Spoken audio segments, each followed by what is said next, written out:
মুখ্যমন্ত্ৰী হিমন্ত বিশ্ব শৰ্মাৰ ডাঙৰ ঘোষণা আজিৰ দিনটোত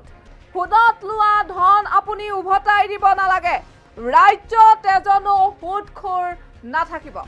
সুদত লোৱা টকা কোনেও ঘূৰাই দিব নালাগে সুদখোৰ বিলাকৰ দোকানখন মই বন্ধ কৰিব খুজিছো শীঘ্ৰে অসমত সুদখোৰৰ দোকান বন্ধ হ'ব বুলি ঘোষণা কৰিছে হিমন্ত বিশ্ব শৰ্মাই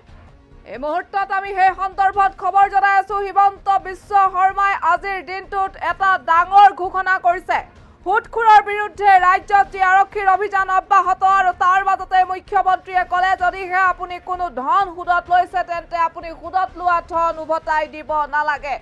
অসমত এজনো সুদখোৰ থাকিব নোৱাৰিব সুদখোৰৰ দোকান অতি সোনকালে বন্ধ হ'ব বুলি ঘোষণা কৰিলে হিমন্ত বিশ্ব শৰ্মাই মুখ্যমন্ত্ৰীয়ে মন্তব্যটো কি কৰিছে শুনাম তাৰ পূৰ্বে আকৌ খবৰটো জনাম অসমৰ ৰাজ্যৰ বাবে আজিৰ এটা ডাঙৰ খবৰ এই মুহূৰ্তত আমি লৈ আহিছো উভতাই দিব নালাগে সুদত লোৱা ধন মুখ্যমন্ত্ৰী হিমন্ত বিশ্ব শৰ্মাৰ ঘোষণা সুদখোৰৰ বিৰুদ্ধে সৰব হৈছে মুখ্যমন্ত্ৰীগৰাকী কৈছে সুদখোৰৰ দোকান বন্ধ কৰিহে এৰিম নতুনকৈ মই এই সিদ্ধান্ত লৈছো আৰু অতি সোনকালে সুদত লোৱা ধন ঘূৰাই দিব নালাগে বুলি ঘোষণা কৰা হ'ব কি কৈছে মুখ্যমন্ত্ৰী এবাৰ শুনক এতিয়া নতুনকৈ এটা কামত মই লাগিছো এই সুদত যে টকা ধাৰ লয় সুদখোৰ বিলাকৰ দোকানখন মই বন্ধ কৰিব খুজিছো দুদিন পিছত টিভিত পাবই যে সুদত লোৱা টকা কোনেও ঘূৰাই দিব নালাগে বুলি